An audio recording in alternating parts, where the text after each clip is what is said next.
Lectoescritura o Dalí de las Fuentes. La lectoescritura es un proceso sumamente importante en la vida de todos. En esta presentación daremos a conocer sus beneficios, conceptos, métodos, modelos, enfoques y autores relacionados con esta, además de dar una reflexión personal sobre estas habilidades. ¿Qué es la lectoescritura? La lectura y la escritura son habilidades fundamentales para los seres humanos. La lectoescritura es la habilidad que nos permite plasmar el lenguaje, hacerlo permanente y accesible sin límites. El aprendizaje de los procesos de lectura y escritura es uno de los más importantes en la vida de las personas, con muchos matices y múltiples beneficios. Es la base del aprendizaje posteriores y además un motor de desarrollo del pensamiento, del lenguaje y de la inteligencia. Dominar estos procesos es garantía de éxito en los estudios y en la vida. Beneficios de la lectoescritura. Desarrollo del pensamiento y aprendizaje. Desarrollo de la empatía y la habilidad de escuchar. Desarrollo del lenguaje y de la expresión. Mejora la concentración y la reflexión. Fomenta la organización y la elaboración de ideas sobre algún tema. Es el elemento fundamental para el desarrollo de la imaginación y la creatividad. Es un elemento de relajación y entretenimiento. Contribuye a mejorar la ortografía. Nos permite aprender cosas sobre el mundo que nos rodea. Modelos de enseñanza de la lectoescritura. Los modelos de enseñanza de la lectoescritura son aquellos esquemas interpretativos que proporcionan criterios y pautas de actuación para guiar el proceso de aprendizaje. Proporcionan referencias de cómo enseñar a los niños a leer y escribir, y es un mediador entre la teoría y la práctica. Modelo de procesamiento ascendente. Representa la teoría tradicional o teoría de la transferencia de información que se basa en tres supuestos. La lectura se entiende como un proceso centrado en el texto. Saber leer consiste en oralizar un texto escrito. El alumno es un agente totalmente pasivo. Método alfabético. Este es el más antiguo, ya que existe desde el año 7 a.C. Se aprende primero a identificar, reconocer y nombrar las letras vocales. Luego se hace lo mismo, pero con las consonantes. Luego de aprender las letras seguidas y salteadas, se combinan en sílabas abiertas, cerradas y trabadas, hasta formar palabras, frases y oraciones. Método fónico. Tiene una larga tradición desde el siglo XVI. Primero, se aprenden los sonidos de las letras o fonemas, y no su nombre. Luego, va procediendo como un método alfabético. Por ejemplo, M no se llama M, se llama M, que es la inicial de una manzana. Método silábico. La parte del estudio de la sílaba como unidad básica de la pronunciación, puesto que es contradictorio nombrar las consonantes y las vocales. Primero se aprenden las vocales con ayuda de ilustraciones y palabras. Luego las consonantes formando sílabas abiertas, luego cerradas y más adelante sílabas trabadas. Se combinan y finalmente se lee silabeando como ma, me, mi, mu, mu. Modelo interactivo. Los modelos de procesamiento ascendente y descendente se complementan en este modelo. Dado cuando un individuo lee, parte de la hipótesis de que un texto posee un significado y que la reconstruye a partir de la significación de los signos y activación de métodos cognitivos para la elaboración de una visión de entendimiento. Métodos mixtos. Proponen que el reconocimiento de las palabras, comprensión y descubrimiento de las correspondencias, grafemas y fonemas se producen de forma combinada y se realimentan entre sí. Se diferencian según su punto de partida, unidades amplias o unidades mínimas del lenguaje. Modelo de procesamiento descendente. Es opuesto al modelo ascendente. Parte de las unidades semánticas significativas como las palabras, las frases o un texto con sentido completo y se estudian después los componentes que forman parte del escrito, es decir, las sílabas, las fonemas y las letras. Método ideovisual. Método global o analítico. Se fundamenta en los principios de la globalización. Interés-progresión de lo simple a lo complejo y la prioridad de la percepción visual sobre la auditiva. Adquisiciones globales con palabras vivenciadas, reconocimiento global de frases y sustitución de géneros y números. Métodos de palabras generadoras. Se parte desde una serie de palabras escogidas, aproximadamente entre 20 y 100, que son generadoras de todo lo que se trabajará a futuro. Estas palabras contienen todo el alfabeto y deben estar relacionadas con el contexto afectivo y experiencial en la que se desenvuelve el niño o niña. Por lo general, casi siempre van con ilustración, son cortas y fáciles de pronunciar. Método natural de Freinet. No trata la lectura directamente, sino mediante la escritura, el texto libre. Esta a su vez se va desarrollando de manera experimental a partir del dibujo. Se establece un texto colectivo común basado en la motivación y experiencias del niño. El texto sirve de punto de partida para hacer ejercicios de copia y reconocimientos de palabras. Otros métodos. Está el método MATE, que hace que el niño de forma progresiva vaya desarrollando en su cuaderno una estrategia para aprender a leer y escribir. Esta técnica consiste en que el niño reconozca cada vocal y consonante que forma cada palabra de manera separada y silábicamente. Método Montessori. Se trabaja con el sonido de las letras, cómo suenan las letras y no con el nombre de la letra. El método tradicional. Se empieza por aprender las vocales, letras o consonantes y al unirse forman las sílabas. El método de Crowley.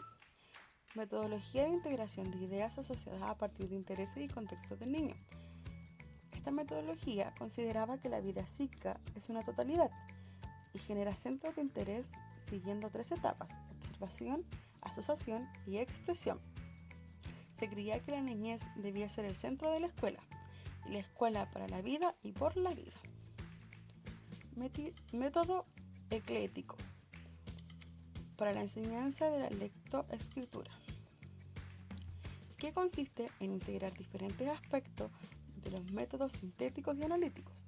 Para la aplicación de este es necesario partir un diagnóstico previo y tomar en cuenta las diferencias individuales de las niñas y los niños, con el fin de propiciar un desarrollo de sus destrezas necesarias para iniciar con éxito el aprendizaje formal de la lectura y la escritura.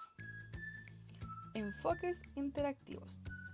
El lector es considerado un sujeto activo, desde que reconstruye el significado del texto, lo que el sujeto ve el texto y el texto aporta con subprocesos simultáneos y en estrecha interdependencia. Se afirma que la comprensión del texto se alcanza a partir de la interrelación entre el lector y lo que sabe sobre un tema. Enfoque maduracionista. Tiene su origen en Hinshelwood, de Crowley y Orton. La lectura es un aprendizaje básicamente visual. La tarea didáctica, según este modelo, consiste en favorecer los factores del desarrollo madurativo antes de iniciar los niños de una manera formal el aprendizaje de la lectoescritura. Los factores que afectan son la percepción y discriminación visual, organización de espacio temporal, desarrollo del lenguaje. Enfoque psicológico cognitivo. Los requisitos para la madurez lectora se diluyen en el desarrollo general del individuo. Se apoya en las teorías del aprendizaje constructivista, superando el debate de los métodos. Aquí, el maestro dirige su atención a entender cómo el niño aprende a utilizar los recursos que distintos métodos aportan y da prioridad a la significación y funcionalidad del texto. Autores relevantes para la lectoescritura. El lenguaje es un hecho social que, como tal, se desarrolla a través de las interacciones dentro de una comunidad. Según Lev Vygotsky, psicólogo soviético del siglo XX, la adquisición del lenguaje implica no solo la exposición del niño a las palabras, sino también un proceso interdependiente de crecimiento entre pensamiento y lenguaje. Por otro lado, Ferreiro postula que niños y niñas pasan por una serie de niveles y subniveles en este proceso de aprendizaje y que al ingresar a la escuela ya tienen ciertas concepciones sobre la escritura, es decir, que desde edades muy tempranas. El proceso de aprendizaje de la lectoescritura interviene en gran medida en el contexto sociocultural de la función social que tiene una lengua escrita para comunicar significados, ya que, por medio de ella, se transmite todo tipo de conocimientos, creencias y valores. Michael Holiday presentó 7 categorías de funciones lingüísticas que se desarrollan en un contexto social y aplican tanto la lengua oral como la lengua escrita. La primera es la instrumental, que es el lenguaje que utilizamos para satisfacer necesidades. La segunda sería la regulatoria, que se usa para controlar la conducta de otros. La tercera es la interaccional, que se refiere al lenguaje para mantener y establecer relaciones sociales. Sigue la personal, que permite expresar opiniones personales. La imaginativa, que permite expresar lo que imaginamos y creamos. También postula sobre el lenguaje heurístico, que nos permite crear información y respuestas acerca de las diferentes cosas que deseamos conocer. Y por último, el lenguaje informativo, que es el que nos permite comunicar información. Por otro lado, Jean Piaget habla de 2 tipos de lenguaje, el privado, que sería el egocéntrico, y el social. El lenguaje privado está dirigido hacia sí mismo, con el fin de que el pequeño tenga un control de sus acciones. El lenguaje social busca la comunicación de otros y concreta la aparición del diálogo. Conforme crece el lenguaje, evoluciona la construcción del espacio, del tiempo y de la casualidad, lo que contribuye a que el niño y la niña ubiquen sus acciones en el presente, pasado o futuro, y a la vez organicen sus relatos en una secuencia lógica. Actividades. La primera actividad consta en completar las palabras con consonantes. La segunda consta en completar las palabras con vocales. La tercera actividad que podemos tomar es la identificación de las palabras, fonemas, iniciales y conceptos, todos en una. Como vemos, en la primera se nota la pizarra en blanco, que sería rosa, con su concepto, su significación y su escritura manuscrita. Consta de un velcro para que el niño o niña pegue fonema por fonema y grafema por grafema hasta completar la palabra exacta. También tiene que escribirla basándose en la copia. La cuarta sería la fuga de sílabas, que esta es conocida, que como vemos en la imagen, falta una sílaba. En este caso nos estamos basando en el sase, siso, su. Tenemos un sapo y una sílaba. Los niños deben descubrir cuál es la sílaba que falta. Como reflexión, ante mi percepción de la lectoescritura es fundamental para el ser humano, más en esta época contemporánea, donde la comunicación instantánea se basa en saber leer y escribir. Este proceso nos ayuda a comprender lo que expresamos y lo que nos expresan. Esto es algo del diario vivir y para el ser algo prácticamente obligatorio.